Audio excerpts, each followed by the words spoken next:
What is up, sprites? Welcome to the Retro Rescue. My name is Austin, and as promised I am going to bring you a video, an unboxing and a quick show and tell on the new Retrobit Tribute 64 controller, which I have here in emerald green and I have here in red. So we're going to unbox these and we're going to just show what they're like in comparison to the original controller.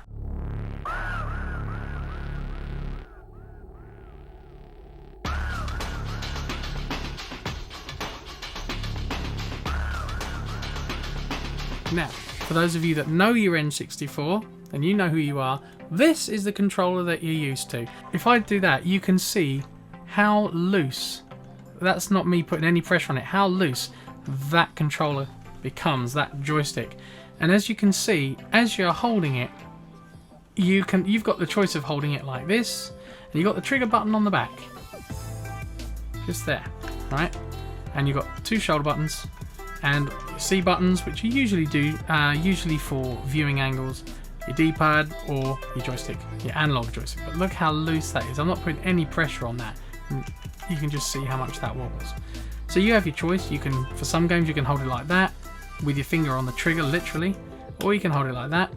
But I've never been able to hold this controller any other way because that's too small. Both of those ways. There's no games that really lend themselves to that way around.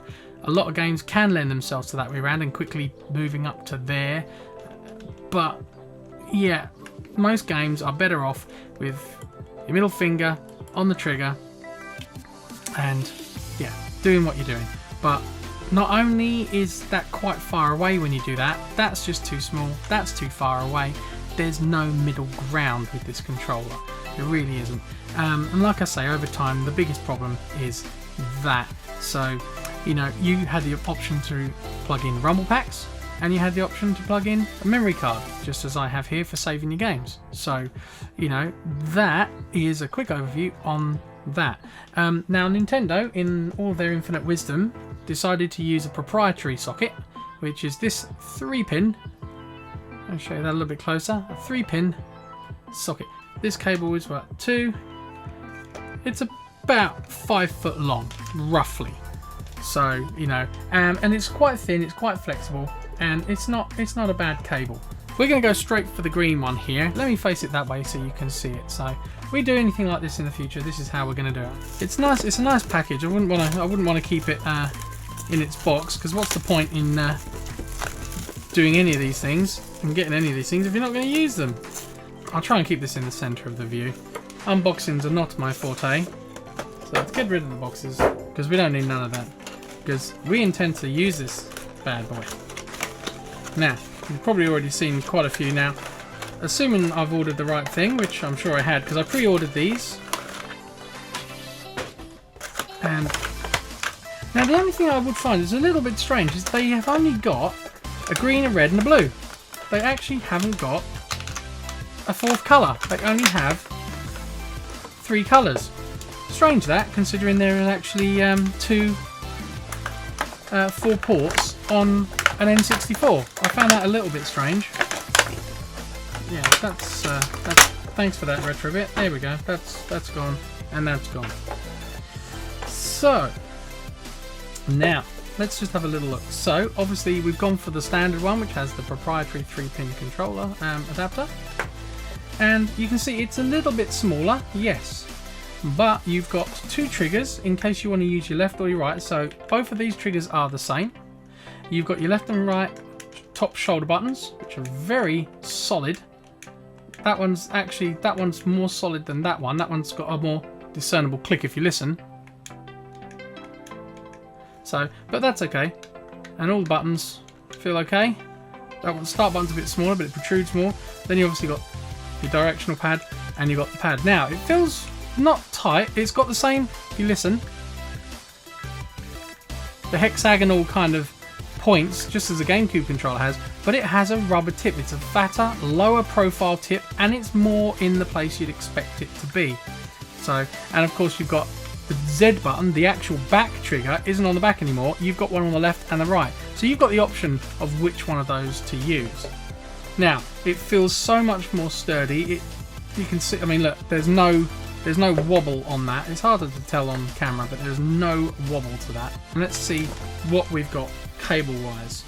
Well, I can tell you right now, doing it as a rough estimate, so that's 4, that's 6, 8.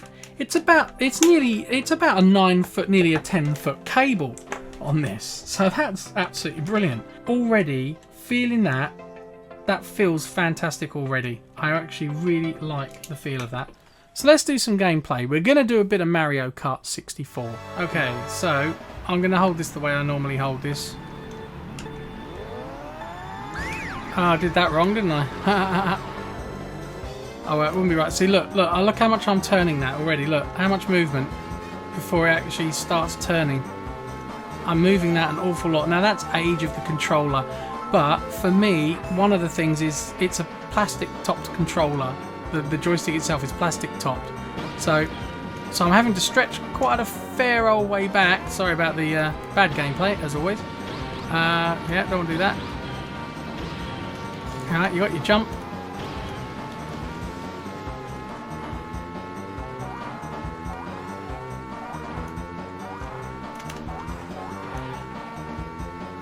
So yeah, so you can see when you're on a straightaway, there you go, you can see how much I'm moving it before anything happens. That's just the loose, that's just the dead zone. And it's not moving, it's not moving, not moving, not moving. Now he's just starting to turn. So not very responsive at all. Brakes, obviously the buttons themselves, they're all okay, they work, you know, they are what they are. Whoops. I don't pretend to be an amazing player of any game, let alone Mario Kart. So but yeah, it's kind of, yeah, there you go. That slippery, so much play. And that's how much play there is before anything actually even happens now with this. That's how loose this one is. Let's have a look. Okay, here we go. So right, the shoulder buttons probably could have done being a bit wider apart. Okay. Okay, Z trigger on the right works nicely. Z trigger on the left works nicely. So that's good. So it's good having them both. Definitely more control. Get Mario. Sorry, Mario. So already, let's take the music on. It's not good without the music, is it?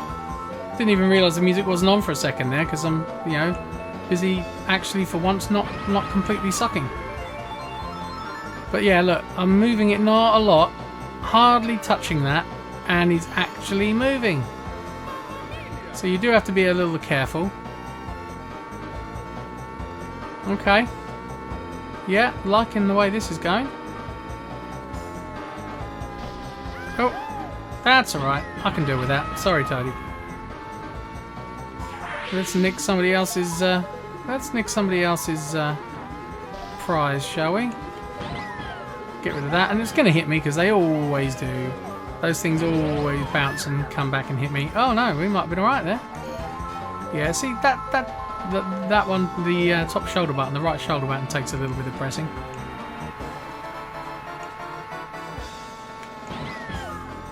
Let's hope that doesn't come back to bite me. Right, well, something interesting. Okay, let's... Oh! That wasn't... Oh, that's a turbo turn! Ah, I've never done one of those before. I've just accidentally worked out how to do something. Did not know how to do that. I didn't know you pressed your... I did not know you did that and then... Right! You keep your finger on the button. I did not know that. Well, there you go. Already the controller has paid for itself. Oh, Toadie every time. But anyway, there you go. Already straight away prefer it. Way better. Way better.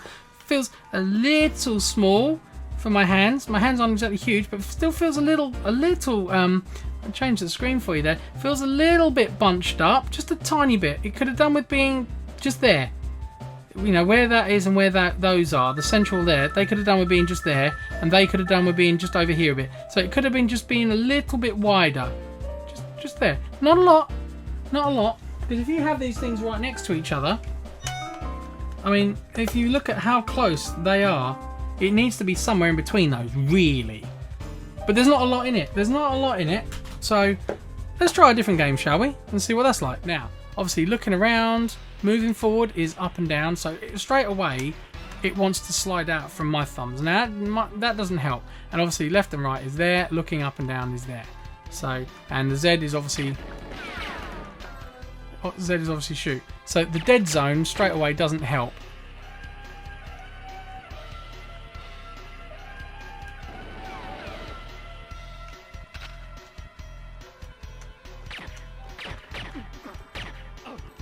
Obviously you press the top trigger there. So he's probably going to run down in a minute. So let's... Or is he going to run down or is he going to come in? So let's try and get... So I think I've even got a bad... Yeah, I've even got a bad dead zone there, which doesn't help. Let's make our way down in here a little bit, and we'll try out the the zoomed aim. So already we've got a severe lack of movement in the top area. So trying to aim with this is not making it very easy. Oh, well, we got him. Well, there you go. Anyway, yeah, that's kind of, yeah, just again, changing to this. Just slippery, dead zone all the way to the end there. It's not very good, especially when you're down in there. It's not working very well. So let's change to, we'll restart the game and we'll change to the other joypad. Okay, let's have a little look. So, oh, that's just quite sensitive. Okay. Right, already I'm running a lot faster. Wow, that's really sensitive. So the good thing is you can use either stick to do that. Now that does actually feel better. And I'm not playing any better, but I mean, that already does make a huge difference. Let's have a look. So on full zoom, right? See, now that's working. That's moving around like it should now. But it's very, very sensitive. Look at that. Now, one thing I haven't checked is the memory card, because this does have the memory card and Rumble Pack feature. So let's pop that in and let's give that a go, shall we? We're going to try Mario 64 to see if we've got a save slot on here. So this will show certainly if it's working. So let's press start, and there indeed is a save. Right, so we've established that the memory card works, but now we're going to try we've got a Turok 2 branded Rumble Pack here, so we're going to try this one out. So obviously the first thing we're going to need to do is load our game, and then we'll do the transfer, swapping from one to the other. Let's have a look. Okay, it probably works a little too well. Okay.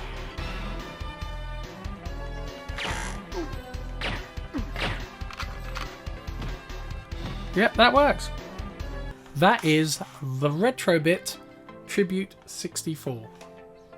Is it a worthwhile buy? Well, at $19.99, at least UK pounds, $19.95, $19.99 each for the actual Nintendo socket one, or $24.99 for the USB version, absolutely. I bought two controllers and it was less than £40. You do the math. You make up your own mind what you think, but in my book is a definite winner.